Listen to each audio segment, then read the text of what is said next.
Tem muita gente que começa a vender no Mercado Livre e depois de um tempo chega numa situação extremamente complicada. Tá vendendo, tá faturando, mas aí quando vai olhar pro dinheiro que realmente sobrou, não tem praticamente nada, ou pior, tá devendo. E é aí que começa aquela boa e velha dúvida, né? Cara, aonde que eu tô errando? Por que que tem vendedor que consegue ter margem e eu preciso ficar brigando ali o tempo todo por preço o tempo inteiro? Gente, na maioria das vezes o problema começa bem antes de você criar o seu anúncio. Começa lá na escolha do jogo que você decidiu jogar. Eu já vou te explicar o que que eu quero dizer com isso. Porque tem uma coisa que depois que você entende, muda totalmente a forma como você olha para um produto ali dentro do Mercado Livre. Quanto mais fácil é uma oportunidade, normalmente mais gente vai entrar nela. Quanto mais gente entra, o que que acontece? Mais a margem começa a desaparecer. Nesse vídeo eu quero te explicar duas coisas que eu acho que todo vendedor deveria entender: barreira de entrada e diferencial competitivo. Porque se você entender esses dois conceitos, você começa a enxergar os produtos de um outro jeito completamente diferente. Você começa a enxergar o fornecedor de outro jeito. E principalmente, você para de achar que vender muito necessariamente significa você tá fazendo um bom negócio. Nem sempre é assim. Então já se inscreve aqui no canal se você gosta desse tipo de conteúdo sobre o Mercado Livre, marketplaces, e-commerce no geral. E aqui eu tento te mostrar esse negócio do jeito mais simples possível e do jeito que realmente funciona, sem ficar enchendo linguiça aí o vídeo inteiro. Então vamos lá. Pensa aqui comigo. Você encontrou um produto, aquele produto vende bem, tem procura, você acha um fornecedor, o fornecedor vende para você, você anuncia, começa a vender. Perfeito até aí. Só que aí tem um detalhe. Se você conseguiu encontrar esse fornecedor em 5 minutos fazendo a pesquisa no Google, o que que vai te fazer pensar que mais 500 pessoas não conseguiram fazer exatamente a mesma coisa? E é aí que começa o problema. Porque hoje você tá vendendo, amanhã entra mais um vendedor, depois entra mais 5, depois entra 200. Quando você vai ver, tem mais de 100 pessoas vendendo exatamente o mesmo produto que você. Mesma marca, mesmo modelo, mesma embalagem e às vezes até com a mesma foto. E aí eu te pergunto, qual que vai ser o diferencial disso? O preço. Não tem pra onde você correr. Aí um vende por 100, o outro vai lá, coloca R$ 97, outro coloca 95, e daqui a pouco aparece um cara mais doido ainda e coloca 87. E aí vira aquela bagunça, né? Vira aquele negócio, vai todo mundo se matando ali pelo preço e no final morre todo mundo junto abraçado. E o pior, gente, o pior de tudo ainda é que tem muito vendedor ali achando que tá ganhando dinheiro. Mesmo tomando uma relascada, o cara tá achando que tá nadando em dinheiro. Então toda vez que você encontrar uma oportunidade que parece fácil demais, se faça uma simples pergunta: se foi fácil pra mim, vai ser fácil pra quantas outras pessoas também? Guarda isso, porque é exatamente aqui que entra a barreira de entrada. Barreira de entrada é basicamente tudo aquilo que dificulta alguém copiar o que você tá fazendo. Pode ser dinheiro, conhecimento, negociação, pode ser logística, fornecedor, marca, produto exclusivo, relacionamento com seu fornecedor, várias e várias coisas. Qualquer coisa que faça alguém olhar pro seu negócio e falar: eu não consigo simplesmente copiar o que esse cara tá fazendo e colocar em prática rápido assim. Isso é uma barreira de verdade. Agora pega ao contrário. Você achou um produto ali que foi muito fácil de achar, um fornecedor extremamente fácil, digitou no Google ali e achou, com pouquíssimo capital investido, qualquer pessoa consegue comprar, qualquer pessoa consegue anunciar. Cara, a barreira é praticamente zero. Quando a barreira é praticamente zero, não tem como você esperar que exista pouca concorrência durante muito tempo nesse negócio. É simplesmente uma questão de tempo. E eu gosto de trazer um exemplo aqui muito simples. Pensa aqui comigo. Você mora numa cidade pequena e abre um barzinho diferente lá. Começa a dar tudo muito certo. Tá lotado todo dia, a cidade inteira começa a comentar, a frequentar o seu bar. O que que vai acontecer? Daqui a pouco vai abrir outro, depois outro, depois outro. E quando você vai ver, tem mais 10 barzinhos que abriu para ser seu concorrente. Só que a quantidade de pessoas querendo tomar uma, ela não aumentou 10 vezes. O que aumentou foi o número de pessoas querendo pegar uma parte daquele dinheiro que elas viram você pegando. E aí começa o desconto, a promoção, o combo, o preço menor, ou seja, a margem vai indo embora. Só que dentro do Mercado Livre isso acontece muito mais rápido, porque abrir um barzinho ainda dá muito trabalho. Tem aluguel, equipamento, funcionário, estrutura. Agora no Mercado Livre, às vezes o cara literalmente olha pro seu anúncio, vê qual produto que você vende, pesquisa o nome da marca, acha o fornecedor, compra, e na semana que vem ele já tá vendendo ali do seu lado. Então você precisa pensar nisso antes. Uma coisa que eu vejo muita gente fazendo é procurar justamente o que é mais fácil. Ah, Natan, me passa um fornecedor fácil aí, me passa um produto fácil, me passa um produto que já vende. E eu entendo, quem tá começando quer segurança. Só que existe uma pegadinha muito grande aí. Geralmente todo mundo está procurando exatamente a mesma coisa. Se existe uma lista na internet com os 10 melhores fornecedores do Brasil para você vender no Mercado Livre, adivinha o que que vai acontecer? Tem um monte de gente vendo a mesma lista. Não significa que o fornecedor seja ruim. Esse não é o ponto.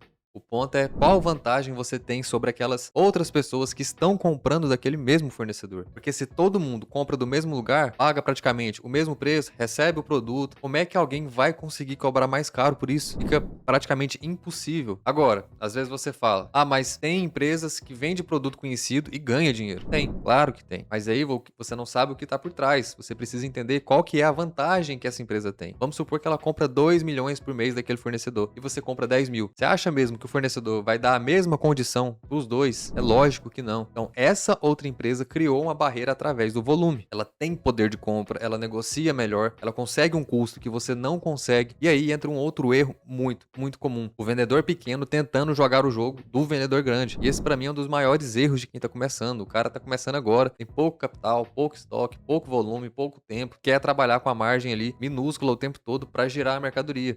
Cara, a conta não vai fechar. A empresa que é gigante, ela pode trabalhar com a margem menor porque ela vende um volume absurdo. O pequeno não. Tá fazendo ali suas 10 vendas querendo ganhar no volume? Você não vai ganhar. Se você vende pouco e ganha pouco em cada venda, o que vai sobrar para você reinvestir? Como que você vai comprar mais estoque? Como que você vai testar outros produtos? Como que você vai crescer? É por isso que principalmente no começo, eu acho muito mais inteligente você jogar o jogo ali realmente da margem. Beleza, que para ativar a conta, as primeiras vendas, você tem que ser mais agressivo. Sim, faz parte. Mas depois, quando você já tiver com seus produtos ali fazendo as suas vendas, você tem que mudar isso. Você não pode ficar nessa vida toda achando que vai dar certo. E aí depois que você crescer, quando você tiver capital, estrutura, volume, aí você decide se quer trabalhar com mais giro ou não. Agora, onde que começa a aparecer as oportunidades de verdade? Quando você começa a sair do óbvio. Por exemplo, fornecedor menos conhecido, fabricante pequeno na sua região, uma importadora talvez que ninguém fala sobre ela, empresas que tenham ali um produto excelente, mas que ninguém ou poucas pessoas trabalham com esses produtos no Mercado Livre. E existem essas empresas, tem muitas. Só que sabe qual que é o problema? Dá trabalho achar essas empresas. E é justamente porque dá trabalho que menos gente procura. E essa é a parte que eu acho que assim muita gente não entende. Às vezes o trabalho que você não quer fazer é justamente a sua barreira de entrada, porque assim como você não quer fazer, outra pessoa também não quer fazer. É o quê? Pesquisar fornecedor, ligar, conversar, negociar ali com a pessoa, ir atrás do fabricante mesmo de verdade, pesquisar as empresas, olhar um catálogo, olha outro, compara um produto,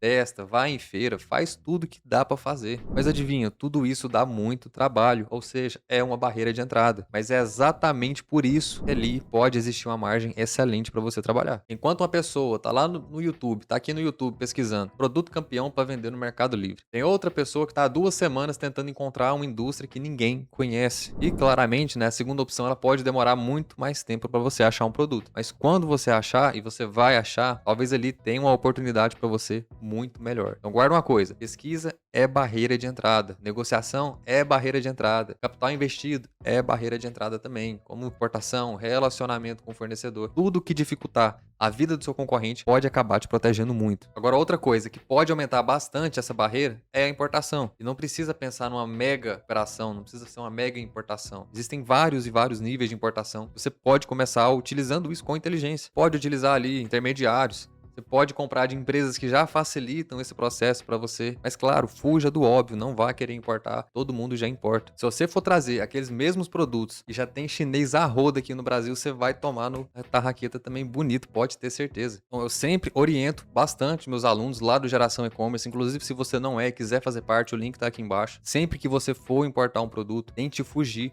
do óbvio. Não vai importar aquilo que chineses, já que tá aqui no Brasil, que tá importando, os caras traz 20, 30 containers numa pancada só daquele produto e você vai achar que você vai competir com essas pessoas. Esquece, você não vai. Pense fora da caixinha, saia daquilo que todo mundo tá vendendo. Procure algo que tenha demanda, não precisa ser uma demanda gigantesca, pode ser uma demanda padrão, um produto que faça 10 vendas, 20 vendas por semana, dependendo do ticket desse produto, você já consegue fazer um dinheiro aí excelente. E aí, com o tempo, né? Depois você vai aprender a negociar direto com o fornecedor lá da China. Depois você consegue personalizar o seu produto, criar embalagem, criar sua marca própria. Cada passo desse aumenta a dificuldade, cada passo aumenta a barreira. E percebe uma coisa: conforme aumenta a dificuldade, menos gente topa fazer. Isso é para qualquer coisa. E, consequentemente, você começa a diminuir a quantidade de pessoas competindo exatamente nas mesmas condições que você. Agora, é claro, não existe almoço grátis. Aumentou a dificuldade? Aumentou o risco também. Vai precisar de mais conhecimento se adquire, não cai do céu. Mais capital, mais cuidado, mais planejamento. Mas muitas das vezes é justamente aí que tá a margem, aí que tá o ouro. Porque pensa aqui comigo, se uma oportunidade não exige dinheiro, não exige conhecimento, não exige pesquisa, relacionamento, não te exige absolutamente nada. Por que que ela pagaria tão bem assim?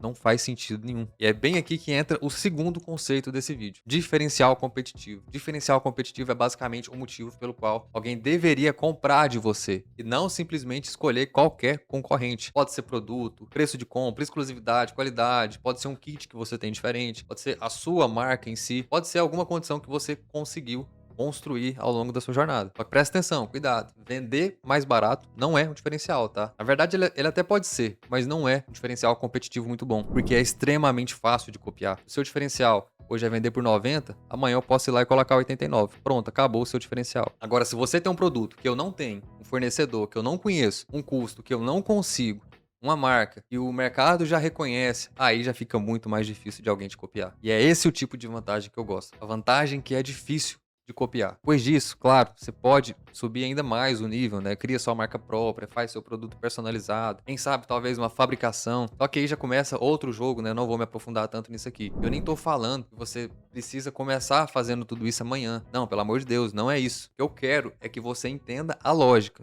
Você pode criar pequenas barreiras agora. Talvez seja um fornecedor diferente, talvez seja uma negociação melhor que você vai fazer. Talvez comprar um pouco mais e conseguir uma condição diferente também. Ou talvez simplesmente montar um kit. Pode fazer alguma variação diferente no seu anúncio, personalizar com alguma embalagem, ou talvez até mesmo começar a fazer as importações, igual eu comentei. Conforme a sua empresa vai crescendo, começa a construir barreiras maiores. Até você chegar num ponto em que alguém olha para o seu anúncio e não vai conseguir simplesmente copiar tudo aquilo que você fez em uma semana. Esse é o objetivo. Esse é o jogo. Então, se você está começando, faz o básico. Procura as boas oportunidades, procura margem, procura um fornecedor fora do radar, procura um produto menos óbvio, procura alguma coisa. Torne mais difícil alguém copiar aquilo de você. Principalmente, para de achar que você precisa vender tudo aquilo que vende muito dentro do Mercado Livre. Porque às vezes o produto que vende 1000 unidades por dia, tem 3.000 vendedores brigando por ele. E um produto que vende 50 por dia, talvez, tem 3 vendedores deixando uma margem absurda ali. Qual que você prefere? Eu prefiro ganhar dinheiro. Isso parece óbvio falando, né? Mas na prática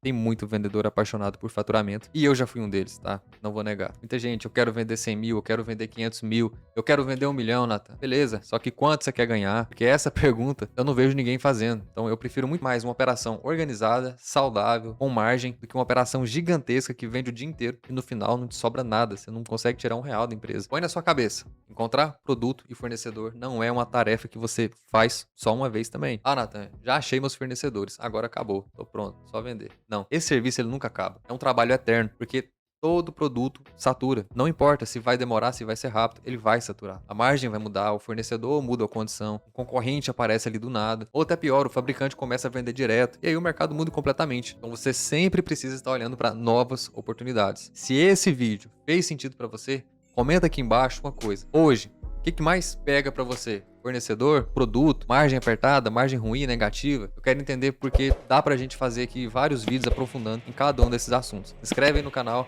eu sempre tô trazendo conteúdo sobre Mercado Livre, Marketplace, e-commerce. Tamo junto e até o próximo vídeo.